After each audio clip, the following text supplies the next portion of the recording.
Você já parou para pensar no que realmente significa a palavra profundo? Não estou falando de uma piscina, nem mesmo de um lago. Estou falando de um lugar onde a luz do sol se torna uma memória distante, onde a pressão é suficiente para esmagar um carro em uma lata de refrigerante, e onde a vida, para sobreviver, teve que se tornar algo que mal podemos reconhecer. A vastidão do espaço sideral, com suas galáxias e buracos negros, sempre capturou nossa imaginação como o último bastião do mistério. Mas a verdade é que o maior e mais aterrorizante desconhecido não está a anos-luz de distância. Ele está aqui, sob a superfície azul que cobre 70% do nosso próprio planeta. Nós exploramos a superfície da Lua e de Marte com mais detalhes do que o fundo dos nossos próprios oceanos. E quanto mais descemos, mais a vida se transforma. Não em algo bonito, nem em algo familiar, mas em algo que parece ter saído de um pesadelo cósmico. O título deste vídeo não é um exagero. Quanto mais fundo, pior fica. E a razão para isso é a mais perturbadora de todas. As criaturas das profundezas não são monstros por escolha. Elas são a manifestação física das leis mais brutais da física e da biologia. Elas são o que a vida se torna quando é forçada a desistir de tudo o que consideramos normal. Imagine um predador que tem dentes tão longos que, se tentasse fechar a boca, eles perfurariam seu próprio cérebro. Ou um isópode, um parente daquele bicho de conta que você encontra no jardim, mas do tamanho de um gato. Ou ainda um peixe que é literalmente uma massa gelatinosa, um corpo que só mantém sua forma sob a pressão esmagadora de milhares de metros de água. A cada metro que descemos, a vida se torna mais desesperada, mais eficiente e, inegavelmente, mais assustadora. Não é uma questão de maldade, mas de pura, fria e implacável adaptação. O que você está prestes a ver é a prova de que, para sobreviver no abismo, a natureza precisa se tornar alienígena. E a pergunta que fica é: se o que já encontramos é tão perturbador, o que mais está escondido na escuridão que nunca alcançamos?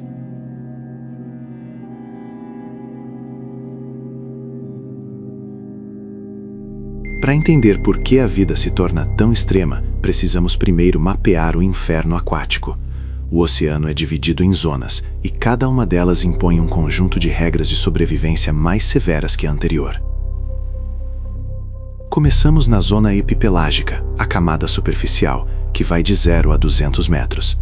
É aqui que a luz do sol brilha, onde a fotossíntese acontece e onde a maioria da vida marinha que conhecemos, baleias, golfinhos, peixes coloridos, é o nosso mundo.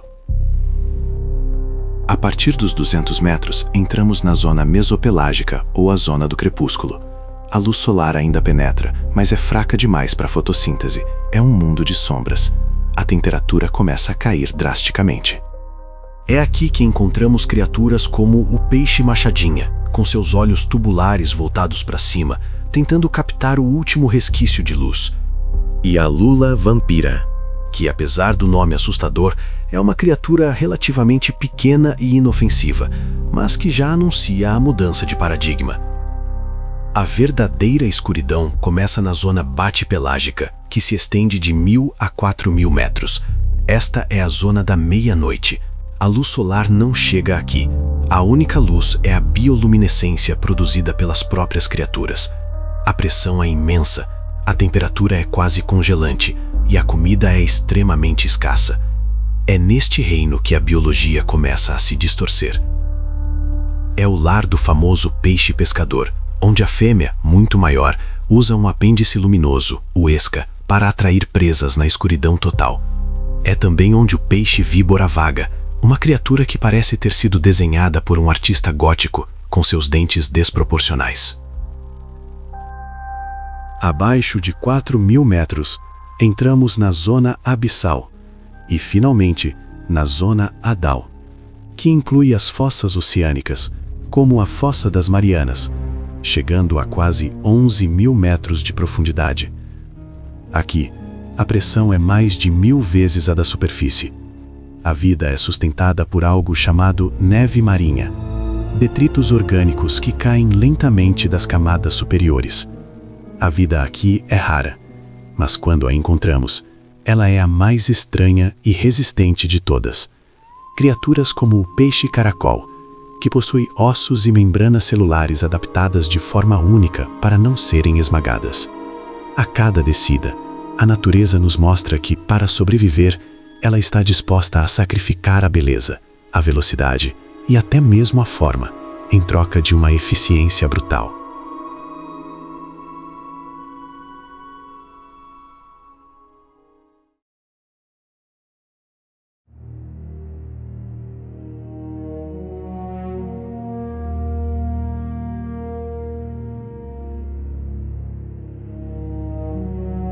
Por séculos, o mar profundo foi o berço de mitos.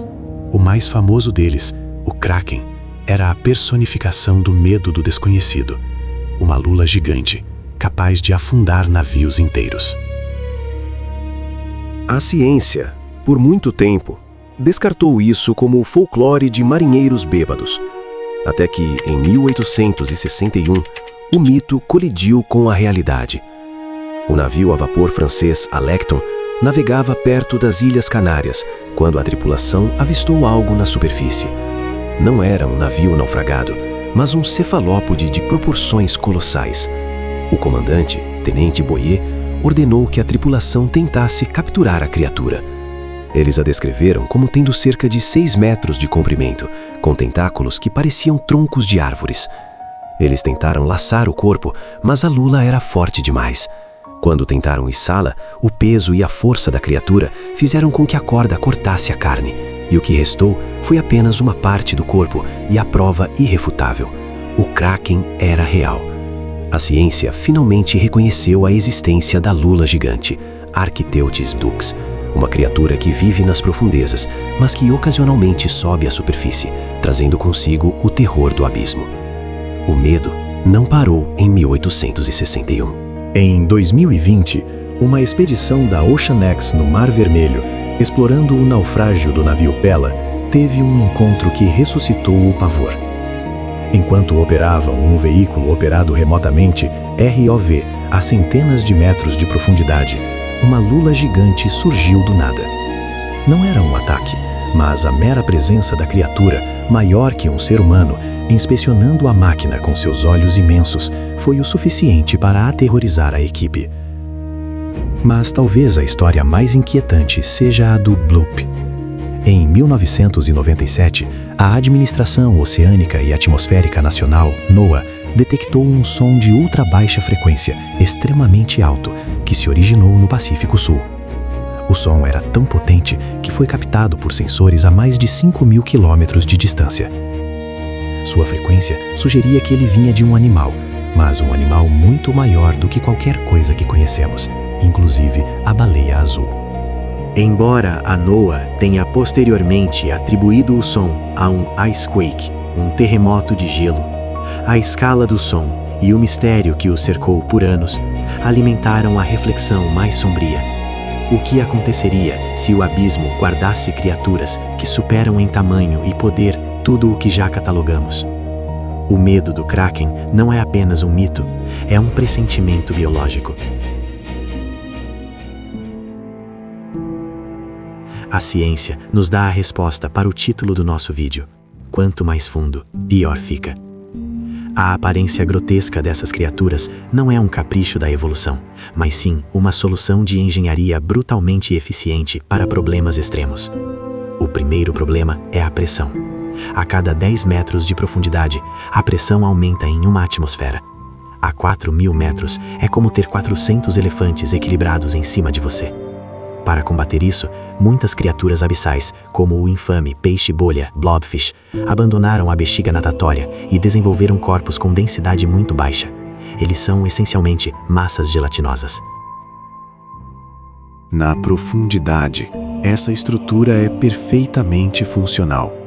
Mas quando trazidos à superfície, a falta de pressão faz com que seus corpos colapsem e se espalhem, transformando-os nas criaturas derretidas e tristes que vemos em fotos. O segundo problema é a escassez de alimento. No abismo, uma refeição pode ser a única chance de sobrevivência por meses. Por isso, a evolução favoreceu a criação de armadilhas biológicas perfeitas. O terceiro problema é a escuridão total. A solução é a bioluminescência, presente em mais de 75% das criaturas abissais. Mas não se engane, essa luz não é para iluminar o caminho, é uma arma. O peixe pescador usa seu isca como uma isca luminosa, atraindo presas curiosas diretamente para sua morte.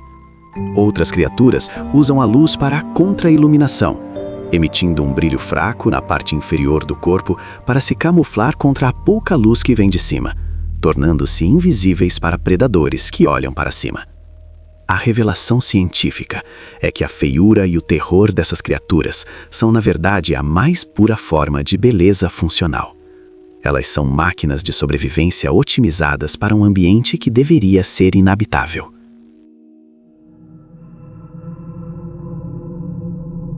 A adaptação mais perturbadora do abismo é o fenômeno conhecido como gigantismo abissal. Em contraste com a escassez de comida, muitas espécies de águas profundas são muito maiores do que seus parentes de águas rasas. O isópode gigante, que se parece com um bicho de conta do tamanho de um gato, e a lula gigante são exemplos disso. Por que a vida se torna maior onde o alimento é mais escasso? A teoria mais aceita combina vários fatores. O primeiro é o metabolismo lento. A água fria e a falta de comida fazem com que essas criaturas vivam mais e cresçam mais lentamente, mas por mais tempo. O segundo é a pressão reduzida de predação e a maior disponibilidade de oxigênio na água fria. O terceiro, e mais crucial, é a eficiência.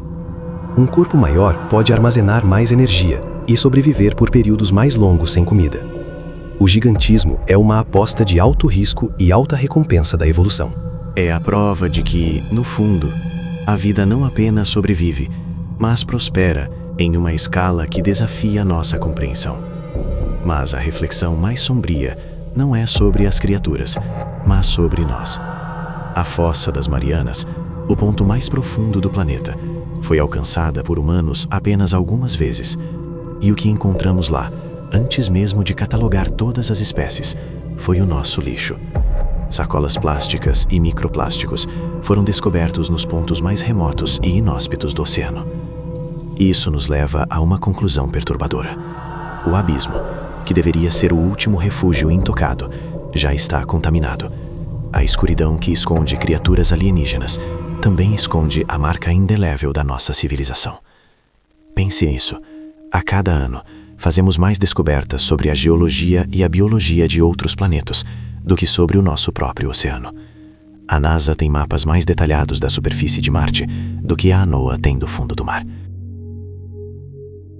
Isso significa que, a qualquer momento, uma nova expedição pode encontrar algo que reescreva os livros de biologia, algo que torne o peixe pescador um animal de estimação fofo em comparação.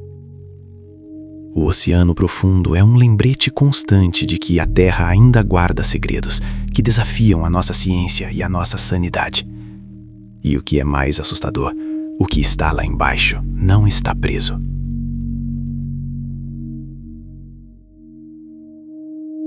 Voltamos à escuridão, onde a pressão é a única lei e a luz é um luxo. Vimos que as criaturas das profundezas são o resultado lógico de um ambiente ilógico. Elas são a prova de que a vida, quando confrontada com o impossível, não desiste. Ela se transforma em algo que nos aterroriza. Mas o terror real não está no que vimos, está no que não vimos. Lembre-se do bloop. Mesmo que a explicação oficial seja um terremoto de gelo, a escala daquele som sugere uma energia biológica que está além da nossa compreensão atual. E se a explicação for apenas um conforto que a ciência nos deu para que pudéssemos dormir à noite? A cada nova expedição, os cientistas descobrem novas espécies. E a cada nova espécie, a regra se mantém. Quanto mais fundo, pior fica. Os peixes caracol da Fossa das Marianas, que deveriam ser esmagados, prosperam. As lulas gigantes, que deveriam ser mitos, são reais. O oceano profundo é um sistema fechado, mas não isolado. A vida que evoluiu para suportar pressões esmagadoras e escuridão total não está confinada. Ocasionalmente, por razões que ainda não entendemos completamente.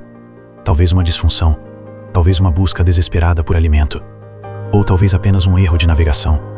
Essas criaturas sobem. E quando elas sobem, elas trazem consigo um pedaço da escuridão. Elas são um lembrete de que a nossa superfície, o nosso mundo de luz e ar, está a apenas a alguns quilômetros de distância de um reino que nos é fundamentalmente hostil. O que acontece quando o abismo decide olhar para cima? O que acontece quando a criatura que evoluiu para ser a máquina de matar perfeita na escuridão encontra o nosso mundo? Nós exploramos apenas cerca de 5% do oceano. Os outros 95% permanecem na escuridão, guardando segredos que a humanidade talvez não esteja pronta para conhecer. A escuridão é vasta e ela está cheia de coisas. Pense nisso na próxima vez que você olhar para o mar. O que está olhando de volta?